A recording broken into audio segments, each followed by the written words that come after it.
Welcome to First Star Let's Chat, an athletic therapy podcast.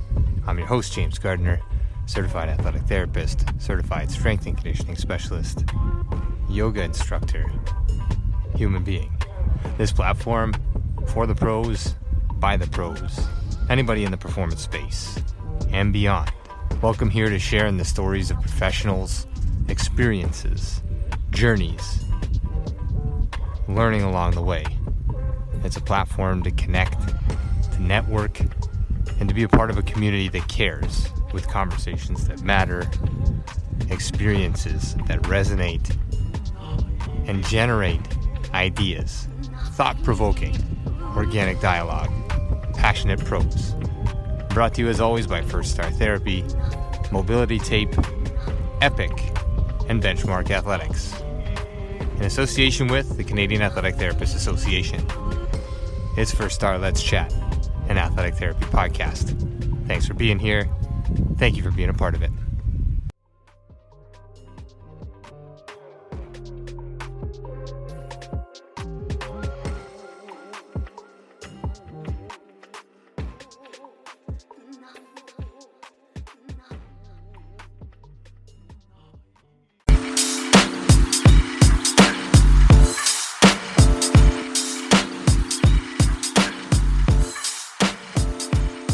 Welcome to First Star Let's Chat, an athletic therapy roundtable brought to you by First Star Therapy.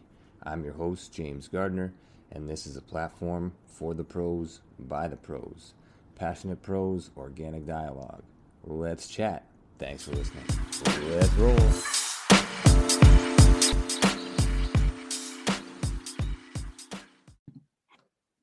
So welcome to First Star Let's Chat, an athletic therapy roundtable. This is session 51 with Jaime Huestis. She's in Bozeman, Montana. And before I get to her intro, I just want to thank everybody for being here. Wish everybody the best of the holiday season. Obviously, a not so traditional one, but maybe this is the start of new traditions for people out there and enjoying some different ways and some different things in these times. First Star Let's Chat, an athletic therapy roundtable. Our primary sponsor is Mobility Tape, the only heat-activated kinesiology tape on the market. If you haven't tried it, please do so. Great company, great people.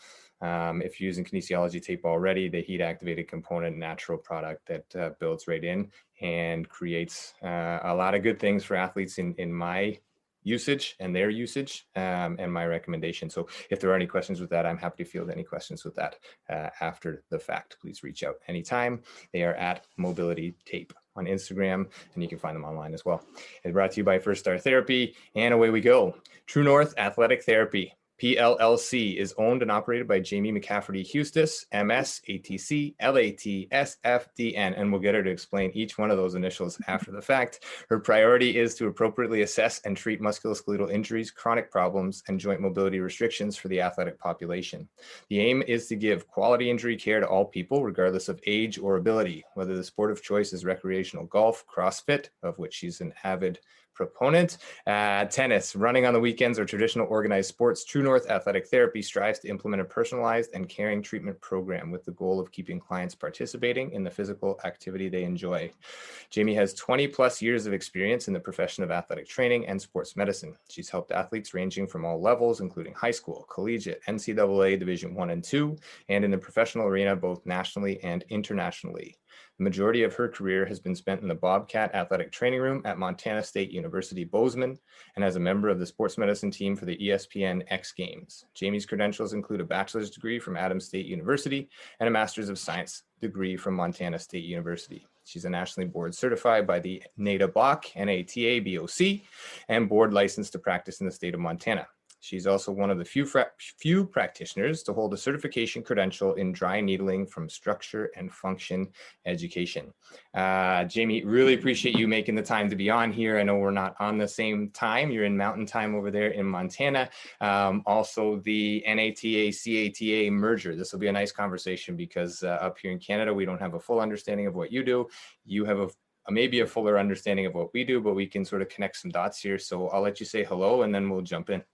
Yeah, thank you so much for having me tonight, James. I'm pretty excited to be here and get to talk to you about whatever it is you want to talk about. So it'll be fun. This is awesome. Athletic training, athletic therapy, sort of synonymous to one another. They differentiate by an imaginary line between two countries. And at the same time, there's a regulatory body and then some other things that are a little bit different. And we'll get into some of those differences. But the similarities start with, I think, for you and in talking to you this point, your passion, your focus, your drive to help people better yourself in doing so, but certainly better everybody else with outcomes and goal setting and all the things that you do as a practitioner. So really appreciate you. I'll thank you for all of your patients that haven't thanked you enough, and for everybody who you've worked with to this point, and again for taking the time and being here this evening. So where did it all begin? Where did it all begin for you in terms of athletic training, and where did that interest start? And then how did that sort of grow over time? Yeah, I guess I feel like I've been in an athletic setting my whole life, starting from kind of day one, playing basketball and growing up on a ranch and everything. I feel like my life has always been pretty physically active. I didn't really know athletic training existed until I got to college. My high school did not have an athletic training room at the time, but I don't know, I saw something not too long ago on our like 20-year high school reunion that I had said that I wanted to be an athletic trainer, but I don't remember ever knowing about it. So I don't know, I had some premonition, I guess, about it. But yeah, I got to college. I played basketball in college. Always had issues spraining my ankles, as many basketball players do, and had a great encounter with an athletic trainer in the training room at Adams State. I had gone to school. I was thinking I was going to go the PT route. And then once I realized that I could essentially do very similar things as a PT and intermix it with the sports medicine setting, I was pretty hooked on that. So I got plugged in. Yeah. Well, I mean, those first encounters have been big ones, right? And like a positive encounter, not too many people say I had this really negative encounter and then I wanted to start that profession to be better than that person. But the positive encounter, I think, is so common in this space, and like being in that sports setting and having that drive and that passion. Have you had like a bunch of different mentors along the way, or once you had that one sort of that one interaction in college, did it just sort of grow from there? How did that happen for you? Or do you, I don't know, do you still stay in contact with these people along the way? Yeah, for sure. I think my college athletic trainer in college was a huge mentor for me. I think, gosh, I feel like what really turned me on to athletic training as well was the mental side and the emotional side of an injury that happens. And I think so many times when get injured, you don't see a doctor, an orthopedic guy, or a physician until much later. And so you're a little more composed. But in athletic therapy, athletic training, these athletic trainers are right on the scene right there. So they're kind of with you right from the get-go. And there's a bond, I feel like, that forms with that when they see you practice every day and they see just the emotional side of the injury as well. And that really resonated with me. And that's the biggest reason I think why I switched from the PT to the athletic training route, was just because I like that side of it. I liked being from the get-go, from an injury of when it happens, but I knew this person before it even happened, and then getting to see the whole process from injury to rehab to reconditioning and everything to back on the playing field or court or whatever it is. And the head athletic trainer at Adams State was a big part of kind of connecting those dots for me. So she was also my connection with how I got started with the ESPN X Games. So I worked with her on a couple of levels. I don't really speak with her a whole lot anymore as I've gotten older and just lives have gone different directions. But she definitely had a big role to play in my early developing years, for sure. Oh, that's awesome. And some things that we'll definitely come back to, that mental emotional side. And then sort of the common theme in the past couple of weeks on here has been like, this profession is one of, if not the only profession that sees like the injury from mechanism right through to return to play and beyond, right? Like when you're on the sideline and in that collegiate setting, definitely you're there daily. And so you have that acute point and then the chronic or the chronicity of being there every day, and then the daily interaction and livelihood that goes two ways, right? With the athletes and the coaches, and then back and forth with you as a practitioner. And certainly like empathy plays a role in that, and you start to really understand all that's gone into it. And I think maybe that's a driving factor for all of us as well, is like, we understand how much time we're putting in. Yes, absolutely. But I think we have an extreme amount of appreciation for how much goes into preparation from an athlete standpoint as well. So I won't put words in your mouth, but that's one for me that really has been a driving factor in sort of transitioning. That being said, I don't want to get too far into this before we talk about the name of your your company, right? You own True North Athletic Therapy. Athletic therapy is sort of a Canadian nomenclature for what it is that we do. In the States, it's athletic trainers or athletic training. So how did this name come about? I love it. We love it. I want Canadians to hear, look at the usage of this name and where it came from. So your story of how you came up with that, or where you came across it, and then we'll ride that one out. Yeah, when I decided to go not mainstream sports medicine and start my own clinic and just sort of branch out on my own, naming a business just like a child is hard. It's like, oh man, you're stuck with it. And I just wanted it to really encapsulate really what I do mainly. And I didn't want it to be confusing to anybody. I don't know. And athletic therapy, I'll just come out and say it. I just straight up stole it from my friends in the north up there. I don't know, when did you guys go to athletic therapy? It was like 80s or something? Yeah, not a very old profession in Canada. I mean, it's just sort of like, it's come to that over, I think initially it was sort of athletic therapy, but we're not an old, like, again, it's probably 50 years that it's been in the making in Canada anyway. So yeah, I had heard that was kind of our sister name from you guys up north, and I just stole it. I liked it better. Yeah. So when I wanted to, I don't know, athletic therapy, I feel like just more easily conveys what I do, I think. I feel like there's a confusion in the States of athletic training versus personal training. I find myself explaining a lot the difference between what an athletic trainer does and doesn't do versus what a personal trainer does that you find in your local Globo gym or in boutique gyms or anything too. So I just always felt like I was explaining myself, and that gets old. Still, I mean, if people aren't in the sports medicine world, it can be a pretty confusing term, in my opinion. So when I named my business, I didn't want people to step into my clinic and expect to see a bunch of personal training equipment. Right. And yeah. What am I here for? So I don't know. I feel like athletic training just encompasses more of the sports medicine side, and then I'm a manual therapist. So I took it, I stole it. Absolutely. And as you should. So the therapeutic side really, I think, delivers on some other levels, right? Like it definitely enhances sort of what it is. And it's sort of ironic that you say, like, the name explains what you do, because we're asked all the time in Canada, like, if you say I'm an athletic therapist, people in Canada are like, what's an athletic therapist? So you're like a physiotherapist, and it's not like, it's a thing I don't take personally, and some people might, but we have to sort of navigate that as we enter sort of like, hopefully, into the regulatory professions and get some recognition as to what it is that we do and how we do it. So I mean, the fact that you're using it in the US to explain what it is that you do is a boost for our Canadian ego up here in terms of our profession, and maybe we'll bring you on as a soundbite in the future to pump our own tires up a little bit here. But there's been a nice little migration, and I know our people up here in Canada have worked very hard with the NATA and WFAT, like the World Federation of Athletic Training and Therapists is a big thing. So hopefully in the future, when conferences, in-person things happen again, maybe we start to blend this and work this across the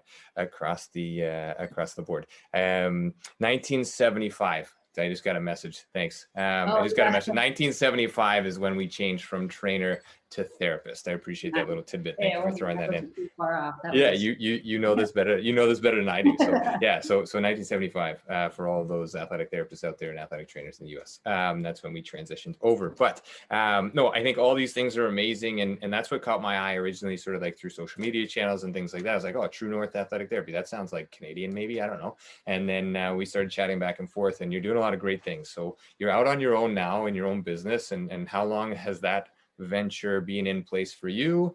And maybe we'll work backwards. When did that start for you, and where did that start for you? Yeah, I started True North when my youngest child went to school. So so that's been about 4 years now. Okay. I took a little break from sports medicine, once I started having children, really since my second has been born, which was 2010. I didn't work much until she went to school again until, so when she started kindergarten, so that would have been 2016 perhaps ish. So yeah, I just felt like it was the right thing for me to do at the time. I knew I always wanted to go back to work once my kids were full-time school, find something to do in the hours that they were at school that I was passionate about. And yeah, I had actually a good friend of mine blow his patellar tendon. He had knee problems for a very long time, but had a real freak accident. It was one of those things where he was coming down from a rope climb, but he only dropped about a foot from the bottom of the rope, and his patellar tendon just snapped. So he had asked me, we had kind of been in contact, and I decided that I was going to help him out, and he wanted me to help him out with his knee rehab after his surgery. And he was really the one who put it in my head. He had said at one point, we were discussing one day, like, yeah, I'm not real sure what I'm going to do. I don't really want to go back to the clinic, just, mainly for schedule reasons too. I didn't want to be on someone else's time schedule with my kids being so young. And he was like, well, why don't you just do your own thing and not have to, play to someone else's rules? And I was like, well, yeah, why don't I do that? So he kind of put the bug in my ear, and man, the ball started rolling and things just opened up and doors started opening. And the gym owner that I was training at, he let me use a loft space up in his gym to start. So I had an in there, I had a built-in population with a lot of the CrossFit gyms, and the community in Great Falls was where I started it in Montana. Yeah, so that's kind of how I started, and it just steamrolled from there. No, I love it. I have my own place in Bozeman. I love it. Absolutely amazing. It sort of just starts with an idea, starts with treating somebody, and then just a simple idea of like, instead of maybe the why, just like the why not? Like, why wouldn't you? You have all the skills, you can make your own schedule, you can make it work, and you know what you're doing. You've done it for a bunch of years till that point. And what a cool story. And I'm right alongside you now. I'm going to pick your brain a whole bunch more when we get off this call for sure into the future, as this is sort of the space that I have migrated towards in moving away and then moving back, and now sort of housing this stuff. So we'll go back and forth a whole bunch, I'm sure, into the future. I love that. I love that. Just like being able to schedule and not being on somebody else's clock. Like that's a key thing. But there's obviously a lot of good that comes from working at the collegiate level and in the collegiate space as well.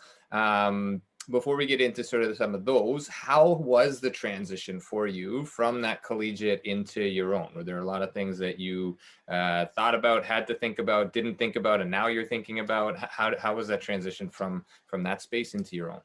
Yeah, those are all really good questions.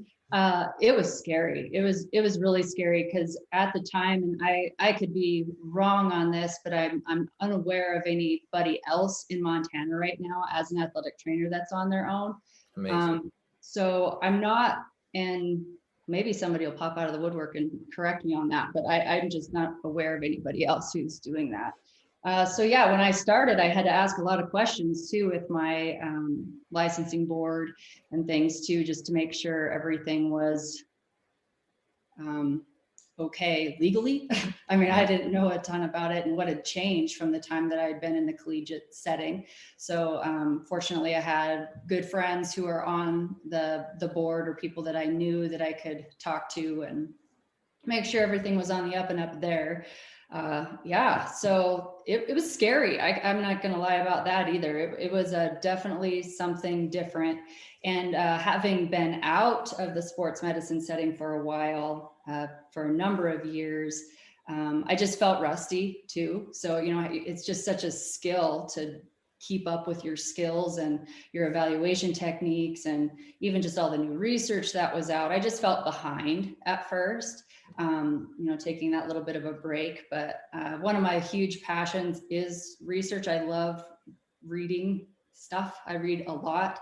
So PubMed's my friend. I read a lot of stuff on there, and anything else that anybody shoves my way. Yeah. So I felt like I caught up pretty quick. I had people direct me towards kind of to finish the mentor thing too, direct me towards Sue Falsoni. Yep. And her education program here in the States. And she's somebody that I have looked up to for a very long time. She was the first female head athletic trainer in Major League Baseball. So she was kind of always in the forefront of everything. And I'd always looked up to her. So now I get to actually count her as somebody in my circle of professional people. And I'm proud of that. She's amazing. She's a smart cookie. as you should be very proud of that. And I'm sure she's proud to have you as well. Like you don't put on and you go about your business. And I'm sure you're extremely successful in doing so. And that transition from college to your own space is certainly not an easy one.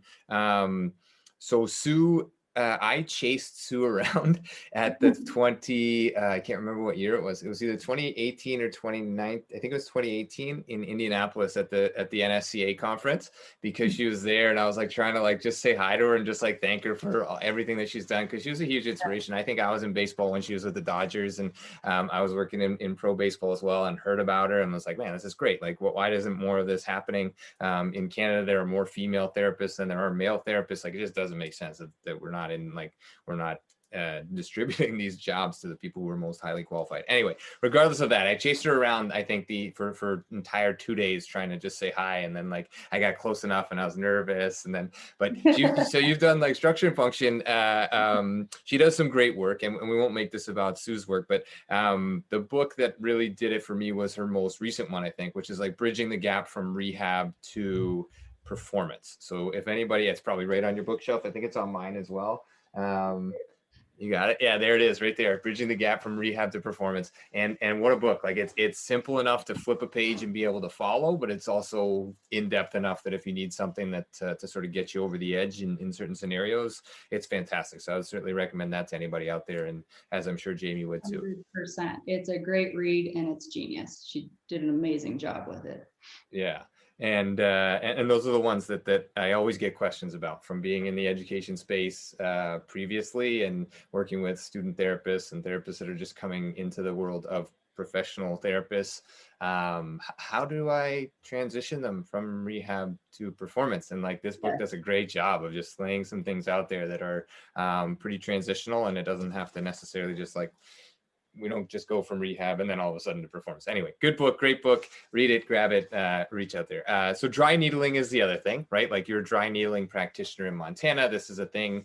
It goes state by state in the US, right? Like, so licensure is state by state. What you can and can't do is directed by the governing body of the state. Is that correct?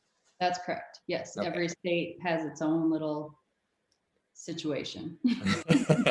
Yeah. So you have to be familiar with obviously passing the exam and then all the rules that are in place for you in Montana. How often do you use dry needling with patients? Is it a regular thing? Is it something that you save for sticky situations or sort of plateaued healing? Where do you use it mostly, and how have you found it to be useful? Yeah, it's been a game changer for my practice, and the way structure and function teaches it as well. It's really in the sports, orthopedic and rehab realm. So it's been huge for what I do working with athletes, and it can be the difference, I feel like, from people being able to go back to their rehab, or just even, I don't know really. Let me start over. To be honest, I don't really love dry needling for some of the general population. And why is just because I feel like, and I've encountered this a little bit too, where people sort of treat it as a magic wand and they don't really want to do the work. Like, it's not a magic pill, right? It's not something that's gonna cure you, but I do feel like you can pop somebody out of pain enough to get a healthier or a more advantageous motor pattern, and you can start training these imbalances that people have presented with. So my focus with it isn't to like get you out of pain and just send you right back to what you've been doing that put you in my office to begin with. I want to, use the dry needling as just a tool, an arrow in the quiver. I feel like it can even be a little diagnostic sometimes too, if you're, if it helps. You're like, oh, okay, well, we know we're dealing with some soft tissue problems, and we can just further go down the rabbit hole of what's causing the issue to begin with.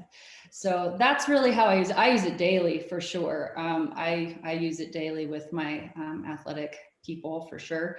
The point for me is to just use it as a tool to uncover what the root cause is and then go from there. Yeah, no, absolutely. Well said. And you bring up some great points. I think that I'll just reiterate is it is a tool, right? It's something that provides, for me, when I was using contemporary acupuncture, it provides access into the actual environment, which no other modality can do, right? Because we're breaking skin, we're breaking through fascia, subdermal layer, and all of a sudden you're in the environment. So you are, in fact, causing a physical change in an environment, as opposed to potentially driving some sound waves in there and they're doing some things and some other things are happening. Like, you are actually physically changing an environment, which means there must be a response, right? Yes, as soon as we change something, the tissue has no chance but to respond to it.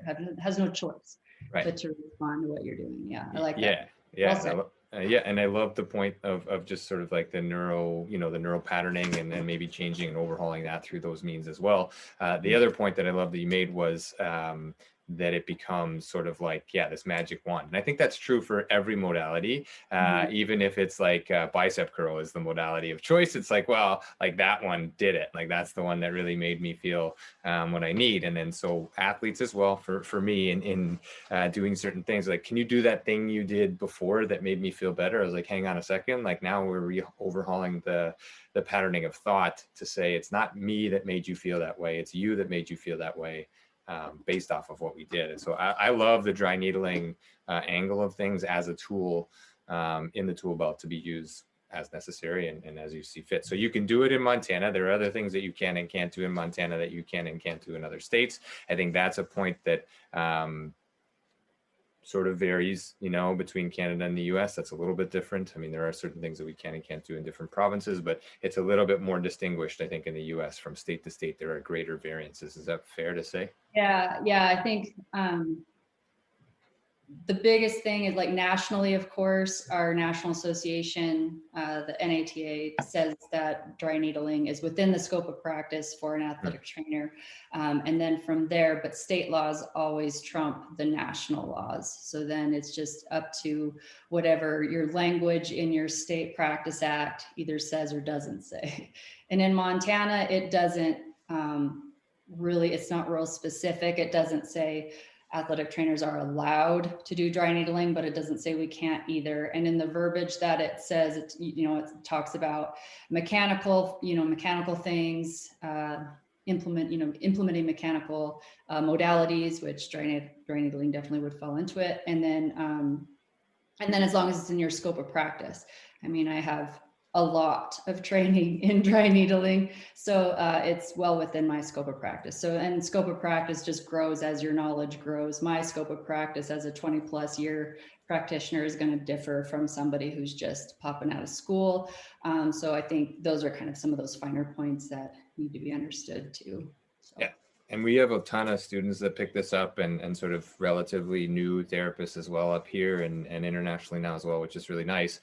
And I think these are key things. It's like, it's not necessarily the skill set that you pick up along the way, but it's understanding how to utilize those or best utilize those. And that comes with time and that comes with experience. And it is nice to have those skills, but at the same time, the thought process, the value, the philosophy, the approach to care, I think may be the underlying greatest tool that we can all utilize and grow, right? Through 20 years, you have plenty of experience. And I'm sure there are some things that you look back on, you're like, man, I learned some lessons. I probably shouldn't have done some of the things that I did. I definitely wouldn't do some of those things now, but I think these are great lessons.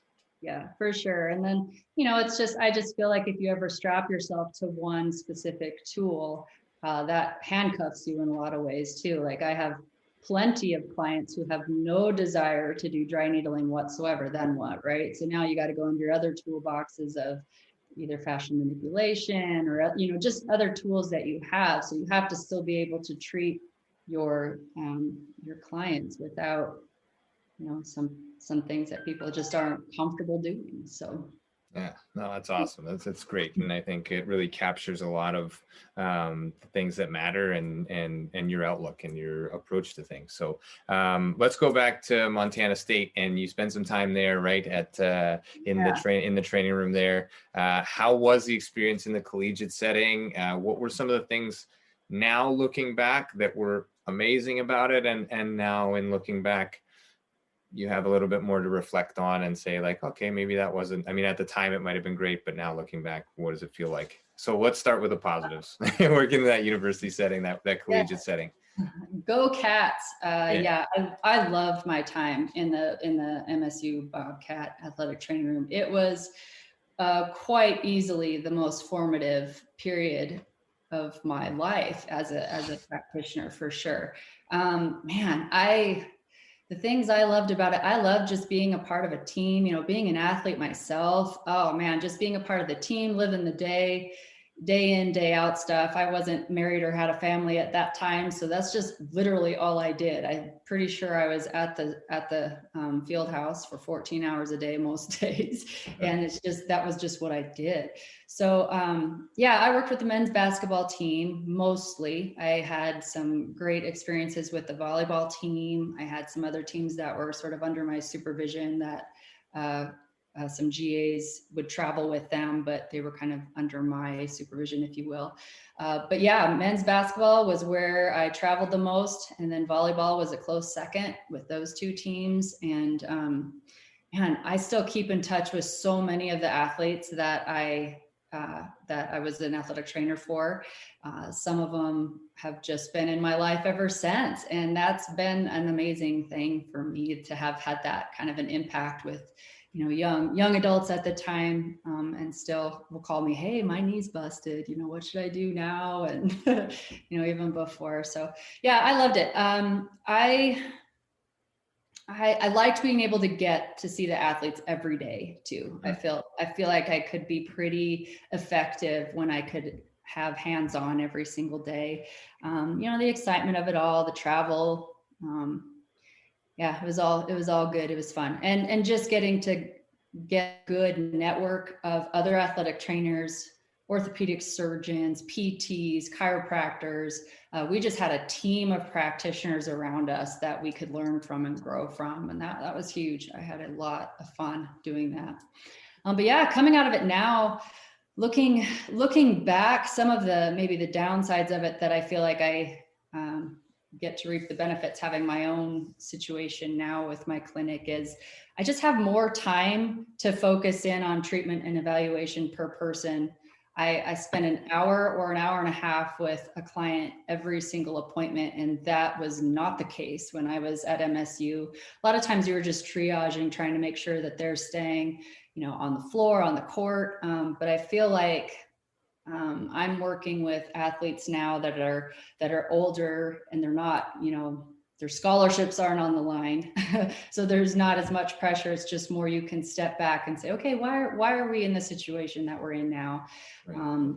I have time to research their issues. I can really focus on getting this this client better. Whereas in the college, I feel like you were sort of on your toes all the time. You never quite knew what was going to come in the door. You're getting everybody ready for practice, and then a new person comes in and you're having to quick do an eval and then get them out the door. And I just felt a little more rushed. I never did like that. That's just kind of not my personality. I wanted people to make appointments to come and see me. And that just wasn't how our training room would run. But I'm not sure there are too many that are run that way.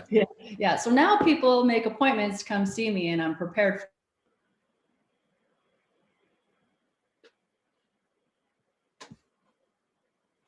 I'm not sure if this is mine or Jamie's internet here that paused up. So if anybody can still hear me. Yeah, I think we're still good. It's Jamie's is just we can hear you. We can okay, hear you. great. Yeah. No, I think we'll try and get her back here in a second, but some great points, obviously, in terms of the differences between the collegiate setting and being out on her own. So she's just trying to make a comeback here. So let's see that one happen.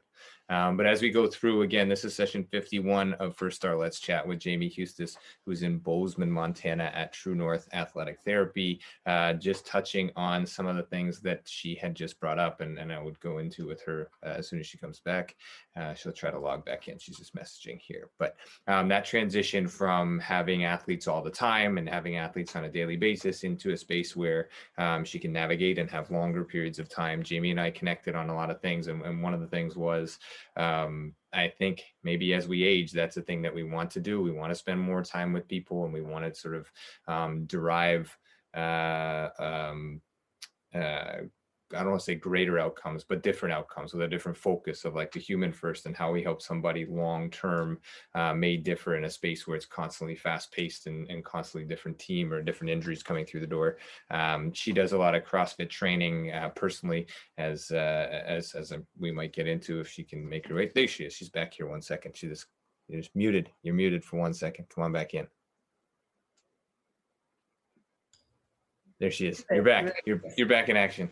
Sorry, my Wi-Fi or what? No problem. That's all right. This is the day and age of the online life, right? So all good. I was just sort of summarizing and to be quite honest, just buying time. But just talking about, that transition's massive, right? And you talked about it earlier on from, you were scared, and it was scary to go from the collegiate setting to independent. And I just look at that and I'm like, yeah, it's scary and it stops us. But at the same time, in this space now, that fear is what drives you, right? To like connect and drive and continue to have people coming in the door and really make it work, right? Like you have to have that little bit of fear when you're out on your own of like, if I don't do a good job, there's probably no more job, right? And in the collegiate setting, you could put your feet up for a day here and there and skate a little bit on the treatment, or like, oh yeah, you're just gonna have some IFC today. Like it's an IFC day. That's what everybody needs. So anyway, but yeah, exactly. No. So coming back around to that space, you transition, right? And you transition from spending all that time with those athletes. How many teams did you work with when you were at Montana State? So you had basketball and volleyball. There's obviously more teams than that. Were you sort of, did you oversee some other ones as well? Yeah, track and field, tennis. What else did I have? Going deep into the archives. we won't take you back there. We'll leave it with those. Like obviously more than that. And so that those are the main ones. Yeah, and you talk about it being a formative period for you in terms of like really understanding and understanding how to triage and all those other things. But I think in looking back, maybe too, did it help you come to the idea of spending more time with people and like being able to maybe, I don't want to say make more impact, because you definitely made impact with athletes when you're in the training room in the collegiate setting, but did that sort of, you think now in reflecting, that's how you got to where you got to really? Yeah, I definitely learned, this is definitely the wrong terminology. I don't mean this negative at all, but I learned what not to do in some regards too. And not that I don't feel like our training room did anything that wasn't positive towards the student athletes. I was really proud of our athletic training room in that regard. But I feel like it really helped me form just in me and like how I felt I could be the most effective as a practitioner. There were things that I just didn't work well in that system. I just didn't connect to it, or I didn't feel like I could really thrive in that environment too much. I don't know that I would go back to a collegiate setting now, knowing what I know now. Well, plus I have a family. It's not so conducive to family life, traveling, being gone. I was gone like 5 days every other week. So that clearly would not work now in my life, but I just really enjoy, maybe I'm trying to think of how to say it. I feel like I can be more effective just because I have legit one-on-one time with no other distractions. Mm-hmm. So they come into my office and we can just talk about whatever they want to talk about, whether that's more on the emotional side of their injury or whether it's, just some frustrations they've had with, not getting better or what they've tried in the past. And I feel like the biggest number one thing that people walk away with a lot of times is that they have felt listened to. And I think that can be almost more effective than the treatment itself sometimes. So I just think it helped me transition to what I'm doing now, just in the fact of knowing what I didn't want to do, knowing what I didn't want it to look like. And I know how I want people to feel when they walk away from me. And so I can focus in on that and make sure that that happens when there's no other outside distractions, I guess. Yeah, no, I think that's well said. Last week's guest was my primary mentor in my undergrad, and he spoke to this idea of like the greatest gift we could give is our attention. And I wouldn't disagree. And obviously, feeling listened to out the other side is I mean, that's a takeaway that anybody would be leaving an experience with a positive outlook on it because of, right? So what a great takeaway. I'm just making notes as we go and trying not to scramble as I go back through, but I always go back and with the time thing too, I feel like that is maybe one of the biggest downfalls, and I don't think it's the fault of really any of the practitioners out there in these certain systems. I'm just not in the system of, insurance and this and that and everything else. I'm removed from that, so I get to do what I want. Mm-hmm. A lot of these other practitioners really can't. So I feel like with the time thing, always, and I mean always, 100% always, in that time that I'm with somebody in that hour and a half, they say something that completely either changes my mind or gives me a different outlook on their injury or gives me another insight. They'll say something that triggers a thought in me or gives me the ability to ask a better question. And you can't do that in 10 minutes. I 100%. You just can't. 100%. So I feel like I can get a lot further along in the process with my business model than I ever could before. Yeah. Which makes me more effective. So I like that too. Yeah, no, that's amazing. And I've always sort of been of the mind that like history taking doesn't end when the checklist is completed, right? On intake, like age, handedness, footedness, what's your chief complaint, so on and so forth. The history continues on. And when you have these longer sessions or these abilities, even if you're in the collegiate setting or university setting, you have these daily interactions, and that's constantly a cumulative history, right? Where you may get some more and you may have those opportunities to listen and take on some more. And what a difference it makes when you know a little bit more about the person who you're dealing with in front of you, and they know a little bit more about you as well. And so I love that. Like, as you continue to talk. Yeah, then I'm invested too. When I know more about them and how it's so important to them that they snatch this weekend, or that they're, can deadlift when they couldn't do it before, or whatever it is for their stuff. I feel a real drive to get them doing exactly what they want to do. It's not my job to tell them what they can't be doing. It's my job to keep them doing what they want to do. So if they want to snatch on the weekend and someone's told them you shouldn't squat below parallel, well, I take that as a personal challenge. So we'll get you snatching if you want, using that as a poor example, but you get what I'm saying. Yeah, I follow 100%. And I think it's great. And I love that that's a challenge. And I love that the time is being taken to navigate those spaces, right? And like work through that with the person who's in front of you with their goal and their outlook. And you're providing a whole lot of education and understanding for them as well, which goes a long, long way. Again, I really appreciate you, Jaime, for being here. Jaime Huestis, True North Athletic Therapy, session 51. First our Let's Chat and Athletic Therapy Roundtable.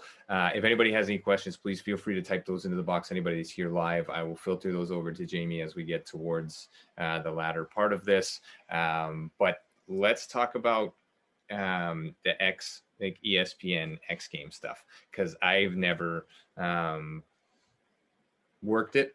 I've never had clientele that are doing those things. So what sports does that entail? What does that role look like, or has it looked like for you up to this point? Man, I don't even know where to start with that one. I started with the X Games back in 96, 97. So it's been a long time. We were carrying around fanny packs and Band-Aids, chasing these guys around on skateboards. Yeah. Yeah, I didn't know. It was kind of crazy. Like I didn't really know any of these famous athletes with the X Games. Like I didn't know who Tony Hawk was. I just was not in that world. I mean, my family are ranchers. We played basketball, so I didn't really know much. But anyway, I got plugged in with that, and man, I loved it. It's just emergent care on a next level. You know, these guys are doing amazing things. So I really dove in and wanted to find out, like, how do you train? How do you practice? How do you even get on a vert ramp and drop in the first time? Like, what's the process?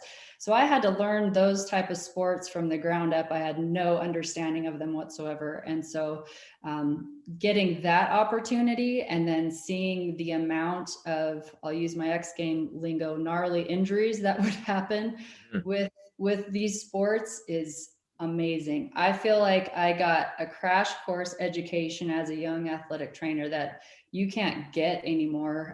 I got to be there as a student, which can't do that now. So I was fortunate to be able to be in on the ground floor with X Games.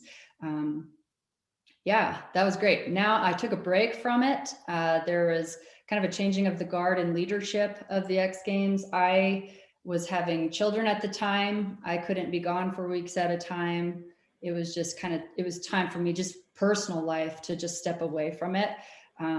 I was fortunate enough to be able to go back. The person who took over the reins for that was somebody that I knew before. He and I had worked with the skateboarders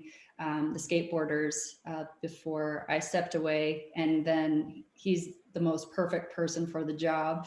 And yeah, when I started True North, he had said that if I had ever wanted to come back, to let him know, and he lived up to that and let me come back.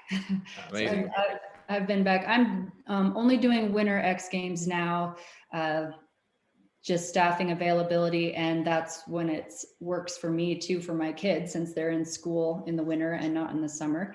Yeah, and I got to do, I've been back now, this will be my 4th year back with the winter X Games. But yeah, I got to do some serious travel too. I got to go to Dubai and Korea and Brazil to do these international X Games events too. And those events were mainly like the skateboard vert, the bike vert, moto, lots of different things there. I feel like the fanny pack for the X Games is just a bit of like it's just a look. It's just part of your outfit. It's not like there's nothing in there that's gonna help with any of those. You're not doing anything. You're just yeah. And from where it's grown to today is amazing. That was neat too, because like the business side of things for my business, I mean, I've never had to be on the business side of things. So getting even to watch the X Games go from this infant deal where there wasn't a ton of sports, it just was a small kind of deal, to what it is today. Man, we had no idea that it would spawn into what it's spawned into today. Yeah. So a lot of lifelong friendships I've made there too. Man, one of the orthopedic surgeons that is still the team, kind of the team physician there, I've known him pretty much since I was 18 years old. So he's been a very big impact in my life too. So he lives East Coast, but it's neat because the staff on the X Games is from all over the country. And it's like a little reunion every time we go back. We get to hear about what everybody's learning about, what they're doing. We just have great professional conversations about what everybody's doing in their clinics. We've got people from the PGA Tour, all over the place, doing all sorts of crazy stuff. And so I feel like I learned so much in the time that I'm at X Games every year too. which is a great benefit. Yeah, and you mentioned sort of the integrative space in the university setting as well, the collegiate setting, and then you mentioned it again here. And there's this, I don't know, there's this thing about you and about, practitioners that really are great at what they do and love what they do. And it's that growth mindset, right? Like you walked into that knowing nothing about that sport or those sports. We have to learn the sport. You have to understand the logistics of what goes into training and dropping into a vert, and like knowing the language that gnarly is something that you can say here, and and then like the integrative space of how to build relationships that matter, and dialogue that matters as an athletic trainer. Do I have the skill set or the mannerisms or the personality to mesh with the orthopedic surgeon to be able to have this conversation, this dialogue back and forth, where we can be on the same plane, on the same level, and be working towards the same thing. So I love it. I love the fact that you've highlighted like that growth mindset, that constant learning, and that constant evolution. Now that you're on your own, feel like, are you feeling like you're housing that more so now that you're on your own? Like every day you're learning something new, something different? Yep, for sure. I feel like I have to chase after it a little more because I don't have constant dialogue with, I have a real big passion to find other people outside of my profession that can either help me or I can help them, and that we can have good professional dialogue on, I don't know. I feel like there's sort of a stigma in some, professions too, like where PTs have to stay with the PTs and ATs have to stay with the ATs, chiros stay with the chiros. I don't subscribe to that. I have had some wonderful learning opportunities with people outside of my profession, and I just feel like it's how you grow. And I love the research aspect of it. I think being on my own, I've made it a real big discipline to study every day, just because that's where I'm now getting my education. But to be honest, I feel like it's made me not lazy in it, I suppose. Like I think when you're in a day-to-day job, you can just get into the same pattern of, you get there at the same time, you do the same things, you leave. In my job, I know that I'm the only person that they're coming to see. And so if I don't keep raising the bar, literally and figuratively. Yes, exactly. No, I just am really grateful that I've got people around me that I can ask questions to, but also that I have the discipline. I mean, I don't know how to put it anyway else other than I've formed habits to study and to make sure that I'm researching for my clients too, helping them out. And I'm sure that network is going to grow based off of this conversation and like putting this out there. And I know a lot of people that listen to this podcast when it gets out on the podcast and are here live as well. And then on the YouTube channel that will, I'm sure, reach out to you following this. A strong woman doing her own thing and has been in a lot of the collegiate setting, working in X Games, working as an independent, practitioner now. Like this is amazing, and you're a role model to all of us. And I'm sure plenty of the people that I have dialogue with will be reaching out if you're okay with that. Your Instagram is easily accessible. Your email, if you want to type it in, that's fine. If you want to announce it, that's fine. If you don't want to, also okay. But it's conversations like these that start to break down those silos and help us understand that like this imaginary border between Canada and the US, this imaginary border that divides chiros from PTs and PTs from ATs and ATs from everybody else. Like these are just things that we've self-imposed. And so if we can self-unimpose, then we can work together for the thing. That's not even a thing, but like, break those down, and so that we can work together for the greater good of athletes, humans, care in general, right? It's self-limiting both for us as practitioners and to our athletes. Like, I don't care how my athletes get better. I really don't. Like if I'm the one who can help them, awesome. But if I can't, and if we're barking up the wrong tree, if they're not better, like significantly better between 1 to 4 treatments with me, we need to find other people who have different knowledge than I have. And I just have nothing to prove anymore in my, like, I have no ego with that. Like if I can learn something, I can just help the next person better too. So I'm all about talking to anybody and everybody who would want to have a conversation, for sure. Amazing. So we can make that happen. We'll connect anybody who's looking for Jamie's information. Please feel free to reach out.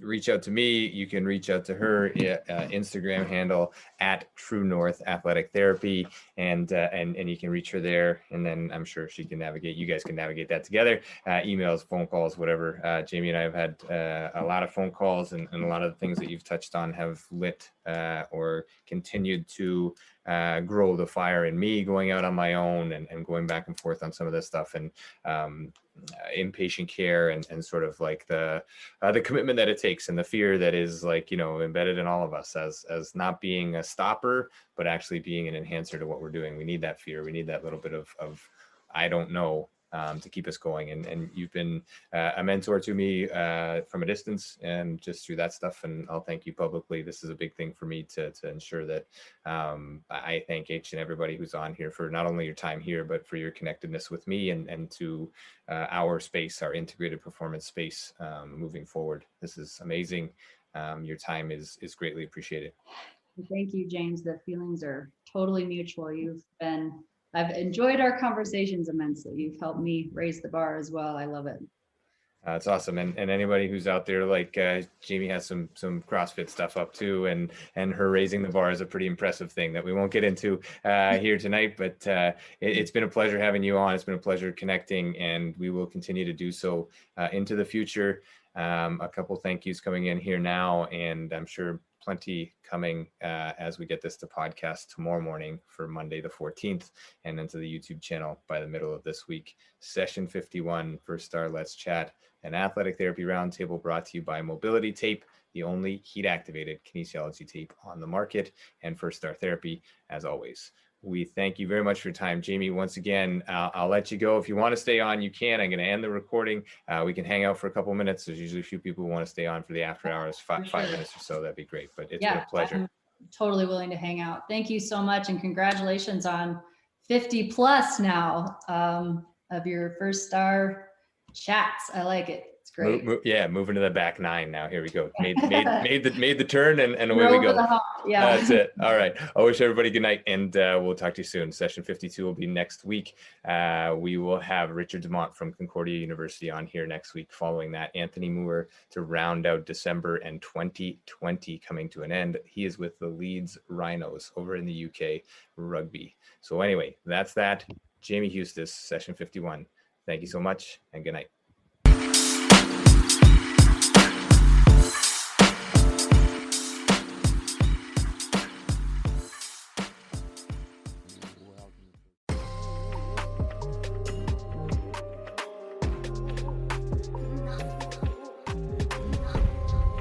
Thanks again for being here.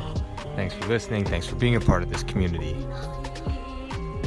Check us out online, firststartherapy.com. That's FIRSTAR therapy.com. Or email us with feedback, consult@firststartherapy.com. CONSULT@firststartherapy.com.